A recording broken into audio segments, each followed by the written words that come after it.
Hello, this is Mac N. One more thing. I'm William Gallagher, and since we last spoke, the entire North American population said thanks, while I said allons-y and head off to Paris for my birthday. While away, not a single clue what's been going on here in Apple land, except that I notice I still don't have an Apple car. I do have a new smart cover for my iPad Air though, because birthday. One person who stood firm at the news wheel. Wait, hang on. No, I'm reminding myself of something. On the Hour never balks at issues from which other news programs might well shrink. That's news from On the Hour, BBC radio comedy from nearly a quarter century ago, and it precisely parodies the kind of Fox News we get now. On the Hour became BBC's TV's The Day Today, and you could air that now on a news channel and people would believe it was real. They did then too, and I'm just upset that I'm now sounding like it.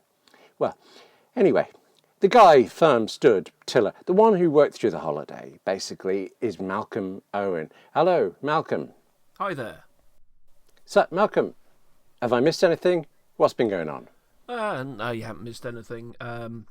The Americans celebrated, and yeah, that's it. Well, no news. Slightly disappointing. It is Christmas, though. Tinsel, all that stuff. Malcolm, you're keen. I can tell you're keen. I can see you're keen. You have a Christmas thingy of the week, don't you? Well, it's a suggestion for a gift to buy someone, and it's not going to be a specific product. It's going to be a category of product. Do you remember the time when, if you go on public transport, you've always got that group of kids on the back of the bus or the train or whatever who want to play some really awful modern hit parade song as loudly as possible to get everyone to listen to it at the same time? It's always on the smartphone speaker, and it's always this really horrible tinny speaker. Are you talking boomboxes? That's a flash from the past. God, I fancied a boombox. Is that what you're recommending? We all get boombox.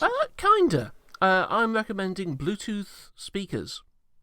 It doesn't scream as a fantastic gift, but quite frankly, if you're listening to this music quite a lot, you would rather want to listen to it through an external Bluetooth speaker than you would do through the phone's own speaker. If you had the two side by side, it doesn't matter about the make of the Bluetooth speaker, it's almost certainly going to be better. You'll be able to have a much louder sound, but you're going to have a much better quality of sound at volume than what you'll get out of the smartphone. Just to throw spanners at you, what do you think about Bluetooth headphones? They're headphones, just without the wire, that's fine. Okay, but you would personally go for the Bluetooth speakers instead. You're probably a sharing type of person. That's what you're saying, isn't it? I sit here with headphones. Oh, no, it's certainly not a sharing thing. It's more a case of if I ever find anyone on the bus or train who decides they're going to blare out the latest song from insert name of modern boy band here at full volume and straining the heck out of their phone speaker just for the purpose of trying to get even a basic drum sound coming out of it at some vague, annoying volume, I'd rather have a full quality version of that, a really annoying track, thank you very much. If you're going to be annoying me, give me annoyance on a silver platter. That's what I'm asking. We want quality annoyances on our public transport. Okay. All right.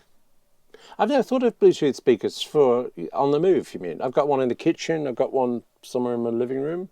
You can tell how often I've used it. Is that? But you actually would carry one around, I don't know, on a picnic table or something? Well, if you're the kind of person who likes sharing music with other people, even in public, then, well, these things have batteries. These things can fit in a bag.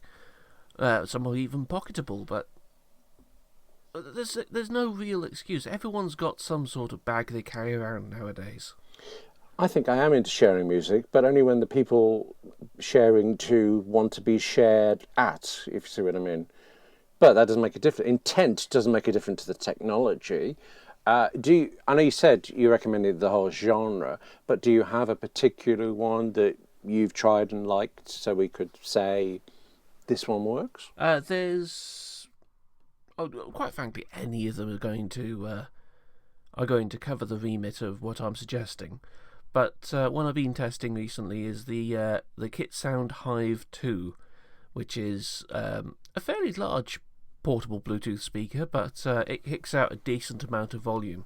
I think the takeaway from this, what you're saying really is that we should remember Bluetooth speakers are not just for Christmas. Bluetooth speakers are not just for Christmas, they're for annoyance. Yeah, exactly. Didn't we do this thing last week of Christmas presents for people you don't like? I'm seeing a genre, a trend, a vein here. Mine doesn't fit that theme though.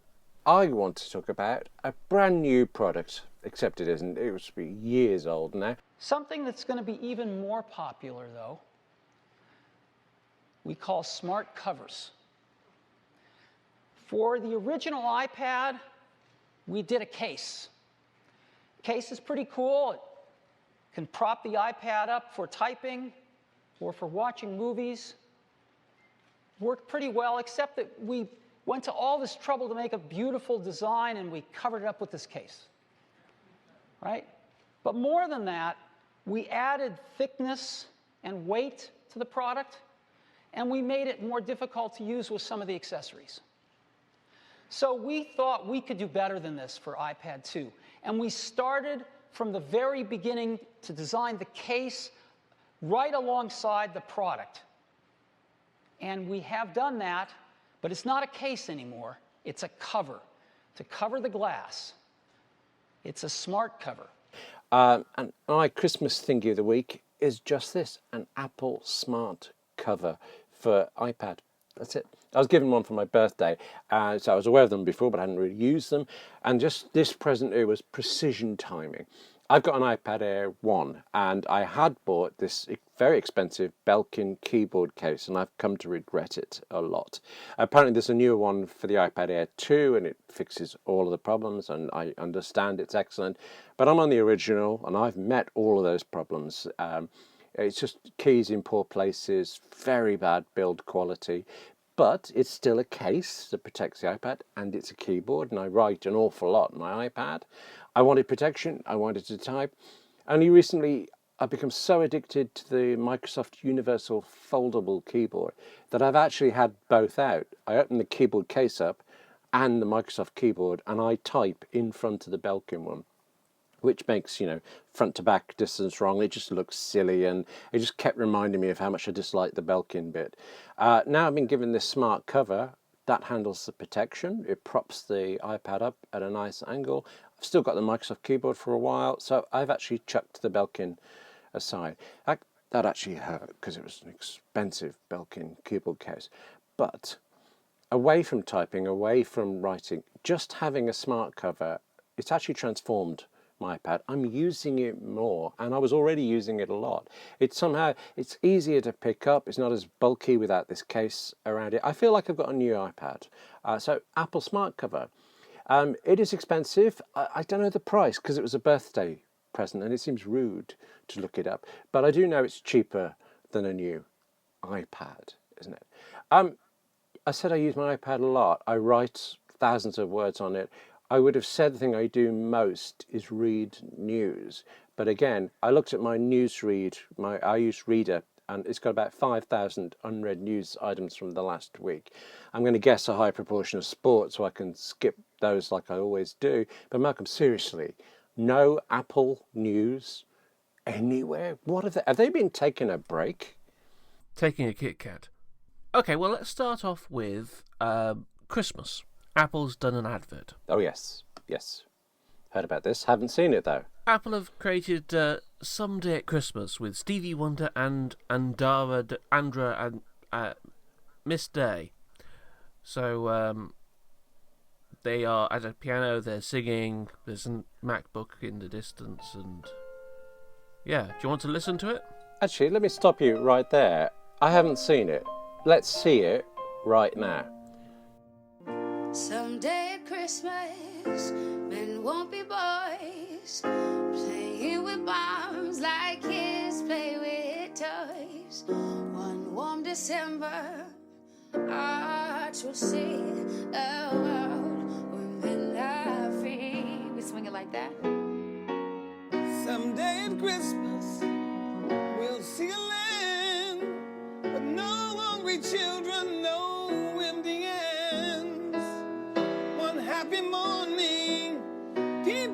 all share a world where people care. Whoa. Someday all our dreams will come to be. Someday in a world where people are free. Maybe not in time for you and me, but someday at Christmas time. Someday at Christmas time. Yeah, give us something. Oh, right. I like that. I'm quite touched by that. Malcolm, you more cynical than I am? Are you saying, do I like or hate the advert? I wasn't, but I will go with that. Yes, like or hate, decide now. Do we have to listen to this? I'm not knocking the wonderful abilities of Stevie Wonder and the person he's singing with. Andrade. Yes. I believe it's Andrade, I'm not sure. Whatever. I mean, I know it's her, I'm just not sure to pronounce it, sorry. Yeah. Yes. You're not knocking them? Not knocking them. I'm just... We're recording this and broadcasting it to you at the start of... December. That happy, magical time. I was going to say holiday season, but yeah, we'll go December. But basically, in the UK at least, we've already been bombarded with advertising and we're trying to make Christmas more sentimental for you, buy our stuff. And it's getting a bit annoying. A bit too annoying now. I hear you, and although I make out the other cynic and I'm the slushy romantic type, I agree. Way too early, but I look at that ad and I enjoy it. I think it's a nice piece of filmmaking. I like it. I adore the fact that typical Apple, it's, well, you know what it would be like if Microsoft had done it, don't you? It would have been... It's $99. It's an incredible value, but it's true. It's Windows from Microsoft. Order today. P.O. Box 286 DOS, except in Nebraska. It's just bang, bang, bang, Microsoft. With Apple, it's here's something nice, and they know you're going to see the not unsubtly placed Apple bits in it, but not overt kind of thing. And I like that. I could come away from that thinking it's an ad from Andrade's rather excellent earrings, which I'm now thinking, wonder if Angela would like those, which is not the message there, but yeah, good on them. Yeah. Plus, Out of that entire advert, the only thing that makes me feel is some hatred towards whoever designed that kid's slippers. oh, I liked those. But I see kids going around with shoes and slippers that have wheels in them, and if we had them when I was, well, small enough to fit in them, that would have been. Oh, and shoes with lights. Oh, nuts! I really am the slushy romantic one. You really are. Okay, well, at least I would probably be less. I would probably be less angry or upset or whatever you want to call this weird feeling of lack of emotion and care about this. If everything was just shifted forward,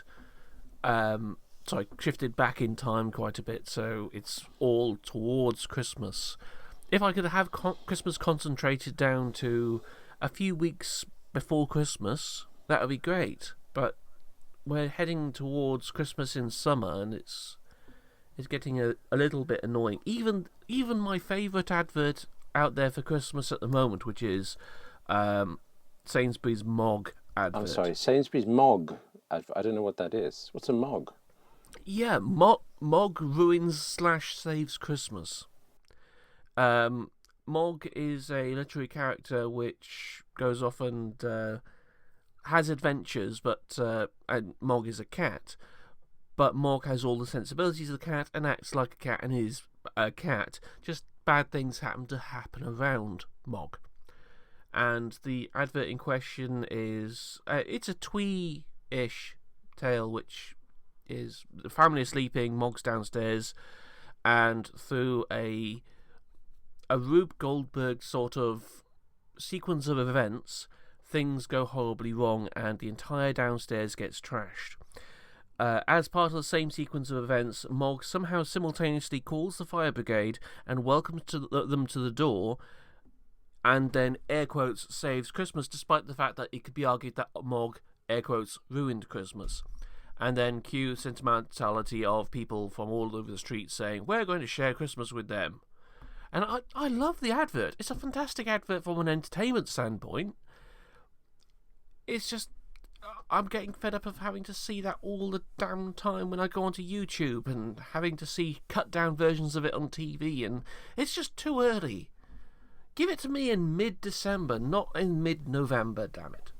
Okay, all right, let's do this. Let's make it a bit technical. Listen to this. Opening a new tab, getting a bleep. Opening a new tab, wolframalpha.com. How many working days to Christmas? And off it goes on my very slow internet connection. It is 18, sorry, oh no, I misread that. My eyes are going, I'm getting old. It is 16 weekdays until Christmas Day. 16, and you're complaining about this. It's almost here. Actually, my lights, I'm terrified. No, this is the thing. Now, I'm sorry, but now is an relatively speaking, okay time to do it. Because at least it's in the same month. Okay. We've already had a couple of weeks of this. We should have a party round at yours and not watch TV. While we're on the subject of Christmas, T-Mobile in the US has decided that they are going to, what's the best way of saying this? Celebrate their own customer base while at the same time antagonising the customers of other carriers. It's not sounding very Christmassy yet. Okay, well, bear with me with this. Their Uncarrier Unwrapped promotion, which is going to last all month, started on November the 23rd, where they gave away to all active customers at that time, as in who were still active at the end of November the 23rd, they would receive unlimited access to LTE for a 3-month period for free. Bingo. So what they're doing is locking people out of switching away over Christmas, which is presumably a time when people will get phones as presents and therefore be more likely to at least look around. So, bingo. Smart. I'm impressed with that. That's stopping people shopping around. And that reminds me, there was a thing I heard. You can't miss Black Friday, except I understand everybody did. I was away, it was in Paris, but I live in Birmingham, and a little photograph went around Facebook of the utter absence of Black Friday crowds here. Is that what it was like everywhere? Is Black Friday over? Well, I'm going to share my own personal experience of Black Friday here, because I succumbed finally to American commercialism, or however you want to call it. Well done. Join us. Oh, you did? Yes. Okay. I saw an advert while watching a programme on TV on Thursday night at about 10 o'clock at night, and I saw an advert for a retailer called Game, where they were saying, Black Friday deals are. And then they flashed up on the screen consoles and a pile of games with it for fairly close to but slightly under the normal sale price for the console on its own. And I looked at that and went, ooh, that's an interesting offer. I've been wanting one of those for quite a while. And after much humming and hawing with the family, and the family goading me to do it, we got in the car and drove to the nearest town to brave the Black Friday crowds. I'm really excited about this. I've never been in a Black Friday crowd experience. What was it like?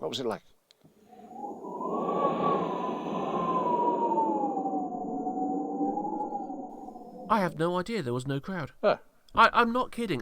We rocked up to the shop at 8 minutes past midnight. So if there's a huge crowd of people, the thronging masses should be thronging backed up into the street, and it'll be very difficult to get to the checkout. There were the security barriers up just to prevent people from crushing the store with no one in them.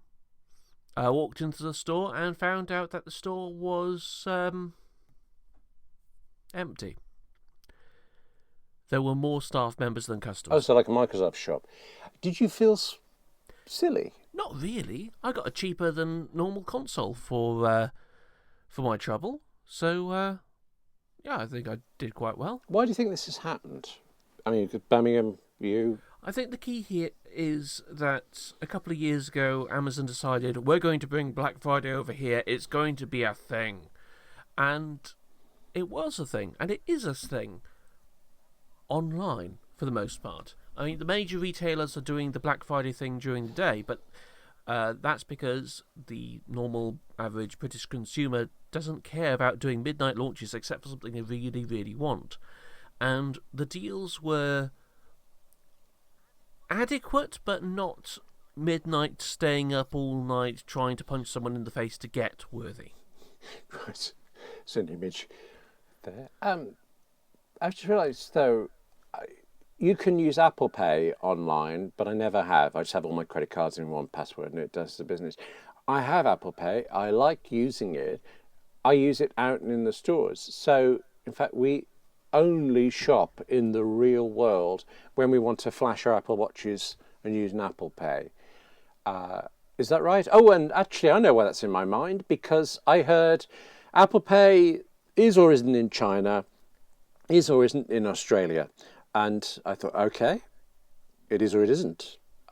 Is something going on there? Something bigger than I think. Okay, so this is going to be two pretty depthy topics, but I'm going to split them in half so it'll be easier to understand.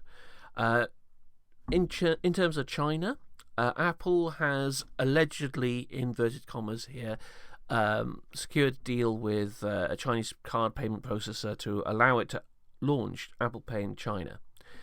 So they've in theory made a preliminary agreement with UnionPay so that Apple Pay will at least work with roughly 5 million contactless payments terminals across the country. So it'll work in stores when it eventually arrives. That is at least in theory. It still has to deal with going to the banks and making agreements with all the banks. Apple's apparently signed deals with the 4 major state-run banks in order to do it, so that it can access user bank accounts and do the payments. There's still a massive amount of regulatory stuff that needs to get done, but in theory, they're making their way to a launch in February. In theory. Okay. This sounds like the deal that Apple made with American Express somewhere. So they're using cards to get into countries rather than fiddle about. Not quite. Not quite. In this case, it's they've made a deal with a card terminal company which allows them to actually process payments through the terminals, and also they're making deals with the main banks. So it's kind of like a normal Apple Pay launch that they're preparing for, as opposed to a deal through a specific credit card company. In Australia, on the other hand, there's been a few issues with getting the banks down there to agree to support Apple Pay. There's the Australian Labour MP Ed Husic has complained to some regulatory bodies about alleged anti-competitive behaviour. Basically, the short version is this: the banks don't want to sign up for Apple Pay because they've got their own contactless payment apps that they are doing payments through, and so they don't therefore want Apple Pay to come in and take away their wonderful, wonderful money. Actually, it's a fair point. It's very anti-competitive, Apple having the one that works, I think. Yeah, that's where they're falling down. But actually, what is it? None of this matters. None of it. Because who is going to buy anything now? Because the last thing I want to ask you about, Apple is... I'm going to throw away my iPhone 6 because I'm going to wait for the glorious day that Apple changes all the iPhones to have OLED displays and lightning jack headphone things. Honestly, lightning jack headphones sounds like the name of a song. I don't fully understand any of this. Should I wait and buy this? Is it significant? Should I care? Lightning Jack sounds like the horrible combination of White Lightning cider and Jack Daniels whiskey. Okay, don't try that at home. Definitely do not try that at home. Do not. No. No. Nor you. Right, I'm a Pepsi Max drinker. You know, I don't mix my drinks. Tell me, but I don't even know what... I'm sorry to say, I don't know what OLED stands for. I read the name all the time. I know it's a screen display and it's supposed to be very good, but I don't know what it does. Do you know what LED stands for? Yes, light-emitting diodes. Yes. Oh, is it ordinary LEDs? Oh, close Other. but not quite. Organic. Hang on. Isn't all LED organic? I mean, plastic is organic in a way. No, wait a minute. You don't grow displays. It's like the TARDIS where they grow the machines that build it. Well, let's just cut to the chase and say that OLED is it's a self-lighting material, so it's a lot better for making a screen because you can get a much higher contrast. It can it can shine a lot brighter, and so on and so forth. So it looks a lot better in terms of a display compared to LED screens. So, sorry, Which I didn't know. screens. Sorry. But I've been hearing about OLED for years. Is this something, I don't know, it's been on Android phones and Apple just hasn't done it? Or is it only now that it's worth looking at? The key problem with OLED is that it is, compared to other display technologies, it's pretty expensive to produce, but the results are there. And it's difficult to create it in such high quantities that a barnstorming product such as an iPhone can actually use it. Apple has apparently, in inverted commas, made deals, close quotes, with people like LG Display to be able to get large-scale manufacturing of OLED panels to be able to use in smartphones. LG recently announced they would be creating a new line at one facility at the cost of $927 million. So, that is more money than I earn in a week. I know, yes. Samsung has a decent capacity to make OLED panels as well, so it is likely that it'll be LG and Samsung who are going to be making these. But according to these reports, it's going to potentially come in an iPhone or some sort of Apple product like that from around 2018 onwards. So you're not going to see it any time in the next couple of years, not until 2018. 2018, that seems a long time to wait. Plus, of course, Apple is doomed, won't make it 2018. But I understand if it does, if it struggles on, it's also going to ditch the old earphone, microphone, headphone jack and replace it with a lightning cable. Is that true? Does it matter? When it's going to happen? Are you shrugging? It could happen, it might not happen. There's a report that the 3.5mm headphone jack is going to be removed and replaced by an all-in-one lightning connector, at least according to a Japanese website, Mac Otakara. They have a, quote, reliable source, unquote, where the lightning connector is going to be the same size, and the iPhone will just support headphones that connect through lightning and through Bluetooth, but it will not have support for 3.5 stereo jacks, if only to make it slightly thinner by maybe more than 1mm. At the moment, that headphone jack is probably the biggest thing that's stopping it from getting any thinner, because there's only so much material you can put on either side of the headphone jack and the casing of the phone before you suddenly start losing the structural integrity. So if they can remove that component, they can go a little bit thinner again. Of course, everyone wants thinner phones because obviously they don't bend, do they? Okay. I think I'm shrugging. Well, it's good to end on a shrug. Listen, forget the shrugging news. It's nearly Christmas. It's Christmas. How about you and I? We go off and make mince pies with that cider and whiskey Pepsi Max combination. Do you fancy that? Should we do that right now? If we add Pepto-Bismol in that, yes. Okay, it's a deal. I've got lots of that stuff. Okay, I'll do that, and we'll come back with a taste test in the One More Thing Bake-Off next Thursday. Good talking to you. Thanks. Bye-bye. I didn't know this was going to be a competition.